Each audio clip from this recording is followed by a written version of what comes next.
اور انگلش زبان میں تو برکت کا کوئی معنی کہہ ہی نہیں سکتا کہ اس کا ایک ہی کوئی معنی کیا جا سکتا ہے، کیونکہ صرف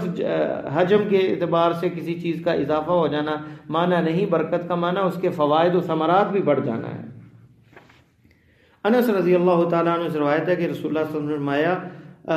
کان اذا اکل طعاما لعق اصابعه ثلاثا، آپ کھانا کھاتے تو 3 انگلیوں کو چاٹ لیتے، اور یہ روایت جو ہے صحیح مسلم میں ہے کتاب الاشربہ میں۔ کھانا کھانے کے بعد دعا کرنا، ابو امامہ رضی اللہ تعالیٰ عنہ سے روایت ہے کہ نبی علیہ السلام جب دسترخوان اٹھایا جاتا تو آپ فرماتے الحمدللہ کثیرا طیبا مبارکا فیہ غیر مکف ولا مودع ولا مستغن عنہ ربنا، اور ایک روایت میں یہ لفظ ہے جو کہ طبرانی نے اپنی کتاب الدعا میں، اور اسی طرح ابو ہریرہ سے بھی یہ روایت ہے، یہ روایت جو ہے طبرانی میں ابن حبان کے اندر ہے 5219 نمبر، اور سنن کبریٰ میں البیہقی نے اپنی سنن الکبریٰ میں 1060 نمبر ہے،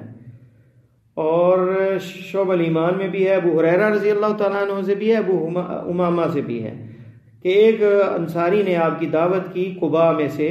وہ تھا، اور ہم آپ صلی اللہ علیہ وسلم کے ساتھ گئے تو آپ نے جب کھانا کھایا ہاتھ دھویا یا ہاتھ دھوئے اور کہا الحمدللہ الذی یطعم ولا یطعم، ساری تعریفیں اس اللہ کے لیے ہیں جو کھانا کھلاتا ہے اور اسے کھلایا نہیں جاتا، من علینا فہدانا، ہم پہ احسان اللہ نے کیا اور ہمیں ہدایت دی، واطعمنا وسقانا، کھلایا اور پلایا، وکل بلاء حسن ابلانا، اور ہمیں نعمتوں کے ساتھ آزمایا، الحمدللہ غیر مودع ولا مکافأ ولا مکفور، اور ساری تعریفیں اللہ کے لیے ہیں جسے چھوڑا نہیں جا سکتا اور ہم اس کا بدلہ نہیں دے سکتے اس کی اس نعمتوں کا، ولا مستغن عنہ، اور ہم اس سے غنی نہیں ہیں اللہ کی تعریف سے، الحمدللہ الذی اطعم من الطعام، ساری تعریفیں اس اللہ کے لیے جس نے کھانا کھلایا کھانے میں سے، وسقا من الشراب، اور پانی سے پانی پلایا، وکسا من العری، اور ہمیں جو ہے وہ کپڑے پہنائے، برہنگی سے بچایا اور ہمیں کپڑے پہنائے، وہدا من الضلالہ، اور گمراہی سے ہدایت دی، وبصر من العمی، اور اندھے پن سے ہمیں بصارت دی یعنی ہمیں بینا بنایا، وفضل علی کثیر من خلقہ تفضیلا، اور اپنی مخلوق میں سے بہت سوں پر فضیلت دی، الحمدللہ رب العالمین، ساری تعریفیں اس رب العالمین کے لیے۔ اس کی اسناد جید ہے اور شیخ البانی نے اسے حسن کہا، دیکھیں اتنی بہترین دعا ہے۔ تو الحمدللہ الذی اطعمانی ھذا ورزقنیہ من غیر حول منی ولا قوہ، تمام تعریفیں اس ذات کے لیے جس نے مجھے یہ کھلایا اور رزق عطا فرمایا، اس کی مدد کے بغیر کسی آفت سے نہ بچنے کی طاقت ہے نہ ہی کچھ کرنے کی قوت ہے، اس کے تمام گزشتہ گناہ معاف ہو جاتے ہیں جو یہ دعا پڑھتا ہے۔ اور یہ روایت حسن درجے کی ہے کہ جامع ترمذی میں ہے، اور مسند احمد ابو داود میں ہے، مستدرک حاکم میں ہے، شیخ البانی نے ارواء الغلیل میں اسے حسن کہا ہے۔ اندازہ کریں گناہ سارے معاف ہو جاتے ہیں صرف یہ دعا، الحمدللہ الذی اطعمنی ھذا ورزقنیہ من غیر حول منی ولا قوہ، کھلایا اور رزق یہ دیا بغیر میرے ہیلے اور قوت کے۔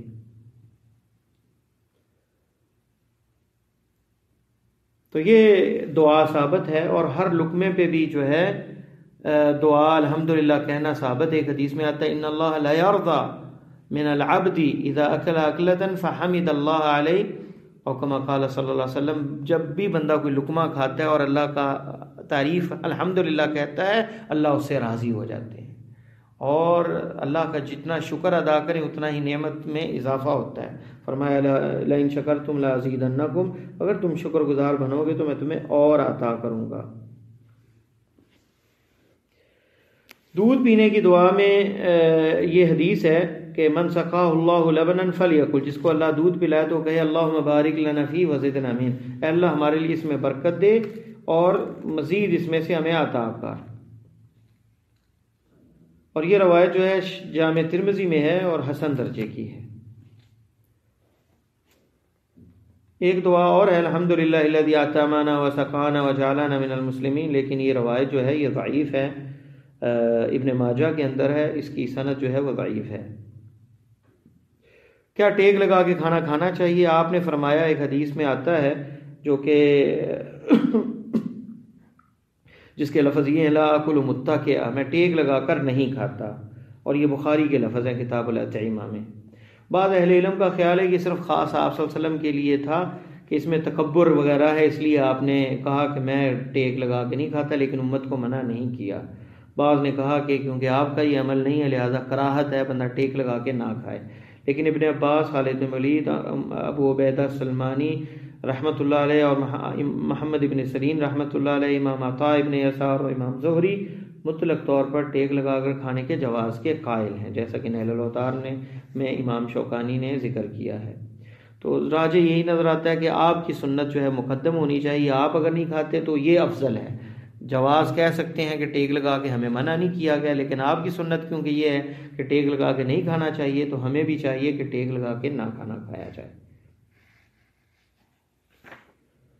اکٹھے کھانا جو ہے اس میں برکت پڑ جاتی ہے۔ حدیث کے لفظ ہے، آپ نے فرمایا، صحابہ نے کہا قالوا یا رسول اللہ انا ناکل ولا نشبع، ہم کھاتے ہیں پیٹ نہیں بھرتا۔ قال تجتمعون على طعامكم وتتفرقون، آپ نے کہا اکٹھے ہو کے کھاتے ہو الگ الگ کھاتے ہو؟ قالوا نتفرق، کہا ہم الگ کھاتے ہیں۔ قال واجتمعوا على طعامكم واذكروا اسم الله تعالى يبارك لكم فيه، اکٹھے ہو کے کھایا کرو، اللہ کا نام لیا کرو، تمہارے کھانے میں برکت ڈل جائے گی۔ اور یہ روایت جو ہے حسن لغیری ہے، ترغیب و ترہیب کی روایت ہے۔ شیخ البانی نے اپنی صحیح ترغیب میں 2128 نمبر کے تحت اس کو حسن لغیری اس پہ حکم لگایا۔ اسی طرح ابن حبان اور ابو داؤد کے اندر بھی یہ روایت موجود ہے، تو اکٹھے کھانے میں برکت ہے۔ اور ابن عمر کی روایت جو کہ سلسلہ صحیحہ میں ذکر کی ہے، آپ نے فرمایا کلوا جمیعا، اکٹھے کھاؤ، ولا تتفرقوا، اور الگ الگ نہ کھاؤ، فإن طعام الواحد يكفي الاثنين وطعام الاثنين يكفي أربع، فرمایا ایک کا کھانا دو کے لیے اور دو کا، وطعام الاثنين اور دو کا چار کے لیے کافی ہوگا کھانا، تو برکت یعنی پڑ جاتی ہے۔ اور ایک حدیث جابر رضی اللہ تعالیٰ عنہ سے جو حدیث ہے یہ بھی حسن درجے کی، فرمایا ان احب الطعام الى اللہ ما کثرت علیہ الایدی، سب سے پسندیدہ کھانا اللہ کے ہاں وہ ہے جس پر زیادہ ہاتھ ہوں، یعنی جتنا اکٹھے لوگ مل کے کھائیں گے اتنی اس میں برکت ہوگی۔ تو دیکھیں ایک بندے کا کھانا دو کے لیے اور دو کا جو ہے وہ چار کے لیے کافی ہے، اور چار کا ایک روایت میں آتا ہے 8 کے لیے کافی ہے، اور یہ روایت صحیح مسلم کے اندر ہے جابر رضی اللہ تعالیٰ عنہ سے۔ تو اندازہ کریں کہ کھانے میں کتنی برکت پڑ جاتی ہے، کہ اکٹھے کھانے سے تھوڑا کھانا بھی زیادہ لوگوں کو کفایت کر جاتا ہے۔ بہت زیادہ سیر ہو کر نہیں کھانا چاہیے۔ آپ نے فرمایا المسلم یاکل فی معین واحد والکافر فی 7 امعاء، مسلمان ایک آنت میں کھاتا ہے اور کافر 7 آنتوں سے کھاتا ہے، یہ بخاری کے اندر روایت ہے۔ اور ایک روایت میں ہے کہ ایک آدمی بہت زیادہ کھایا کرتا تھا، مسلمان ہو گیا تو پھر اس کا کھانا کم ہو گیا، آپ کو ذکر ہوا تو آپ نے بتایا کہ مسلمان ایک آنت سے کھاتا ہے اور کافر 7 آنتوں سے کھاتا ہے۔ اور صحیح مسلم کے یہ لفظ ہیں کہ ایک کافر کی آپ نے میزبانی کی اور آپ نے اس کے لیے ایک بکری کو جو ہے دودھ دھونے کا کہا گیا، اس نے پیا، پھر دوسری، حتیٰ کہ 7 بکریوں کا دودھ پی گیا، پھر دوسرے دن وہ مسلمان ہو گیا، تو جب آپ نے اسے دودھ پلایا تو ایک پی اور دوسری جو ہے اسے دوسری بکری کا دودھ دھویا گیا اور پلایا تو وہ پورا نہ کر سکا، تو پھر آپ نے فرمایا کافر ایک آنت سے 7 آنتوں سے کھاتا ہے اور مسلمان ایک آنت سے کھاتا ہے۔ اور حدیث مقدام ابن معدی کاربہ میں یہ لفظ ہیں، آپ نے فرمایا کہ کسی آدمی نے پیٹ سے برا برتن نہیں بھرا، ابن آدم کو اپنی پشت سیدھی کرنے کے لیے چند لقمے ہی کافی ہیں، اگر کھانا ہی ہے لازمی تو وہ کھانے کو 3 حصے کرے، 1/3 کھانے کے لیے، 1/3 پینے کے لیے اور 1/3 سانس کے لیے۔ اور یہ روایت جو ہے ترمذی، ابن ماجہ اور ابن حبان میں ہے، شیخ البانی نے اسے صحیح کہا ہے۔ اور ایک روایت میں یہ لفظ ہیں، حدیث میں فرمایا سب سے زیادہ پیٹ بھر کے کھانے والے دنیا میں قیامت کے روز سب سے زیادہ بھوکے ہوں گے، اور یہ روایت بھی ترغیب و ترہیب میں ہے، شیخ البانی نے سلسلہ صحیحہ میں سے صحیح کہا ہے۔ حدیث نمبر ہے 343، سب سے زیادہ دنیا میں پیٹ بھر کے کھانے والے قیامت کے دن بھوکے ہوں گے۔ اور دوسری یہ اسی الفاظ کے ساتھ جو ہے ترغیب و ترہیب کے اندر لفظ جو ہیں یہی دوسری روایت ابن عباس سے ہے، اس میں بھی یہی لفظ ہے۔ اور یہ صحیح بخاری کی ایک روایت میں انہ لا یاتی الرجل العظیم السمین یوم القیامہ فلا یزن عند اللہ جناح بعوضہ، اللہ کے ہاں ایک موٹا آدمی آئے گا قیامت کے دن، اللہ کے ہاں ایک مچھر کے پر برابر بھی اس کا وزن نہیں ہوگا۔ اور بیہقی کے لفظ یہ ہیں کہ قیامت کے دن ایک آدمی آئے گا بڑا لمبا، کھانے والا، الاکول الشروب، بہت پینے والا، بہت کھانے والا، فلا یزن عند اللہ جناح بعوضہ، اللہ کے ہاں وہ ایک پر کے مچھر کے پر کے وزن کے برابر بھی نہیں ہوگا، کیونکہ اس میں ایمان نہیں ہوگا، کیونکہ وزن اللہ کے ہاں ایمان کا ہوگا نہ کہ جسامت کا ہوگا۔ کھانے کے بعد ہاتھ دھونے چاہیے، جیسا کہ ابن عباس کی حدیث میں آتا ہے، آپ نے فرمایا جس نے رات گزاری اس کے ہاتھ میں چکناہٹ کی بو تھی، پھر اگر اسے کسی چیز کیڑے مکوڑے نے کاٹ لیا تو وہ اپنے نفس کے علاوہ کسی کو ہرگز ملامت نہ کرے۔ اور یہ روایت جو ہے سلسلہ صحیحہ میں شیخ البانی نے ذکر کی ہے، اور ترغیب و ترہیب میں بھی ہے، اور مسند بزار میں بھی ہے۔ تو اندازہ کریں ہاتھوں کو دھونا چاہیے۔ سونے اور چاندی کے برتنوں میں کھانا نہیں کھانا چاہیے۔ فرمایا الذی یشرب فی آنیۃ الفضہ انما یجرجر فی بطنہ نار جہنم، جو شخص چاندی کے برتنوں میں پیتا ہے وہ اپنے پیٹ میں جہنم کی آگ بھرتا ہے، اور یہ بخاری کے لفظ ہیں۔ اور ایک لفظ میں حدیث کے یہ ہے ان الذی یاکل ویشرب فی آنیۃ الذھب والفضہ، سونے چاندی کے برتن میں جو کھاتا پیتا ہے انما یجرجر فی بطنہ نار جہنم، وہ اپنے پیٹ میں جہنم کی آگ بھر رہا ہے۔ اور یہ لفظ جو ہیں صحیح مسلم کے ہیں۔ تو یہ ہے مختصر آداب کہ کھانے جو ہے یہ بچوں کو بھی بندے کو سکھانا چاہیے، خود بھی بسم اللہ پڑھ کے کھائیں، اکٹھے مل کے کھائیں، ہاتھ دھلوائیں بچوں کے، بعد میں بھی کھانے کے بعد بھی ہاتھ دھونے کی بچوں میں عادت ڈالیں، تاکہ جو ہے ہمارے کھانوں میں برکت آئے، بیماریوں سے ہم بچ سکیں، اور تھوڑا کھانا تھوڑا رزق بھی جو ہے اس وہ برکت ہو۔ اللہ سے دعا ہے اللہ خاتمہ ایمان پہ فرمائے۔ واللہ تعالی عالم، وصلی اللہ تعالی علی خیر خلقہ محمد وعلی آلہ وصحبہ اجمعین۔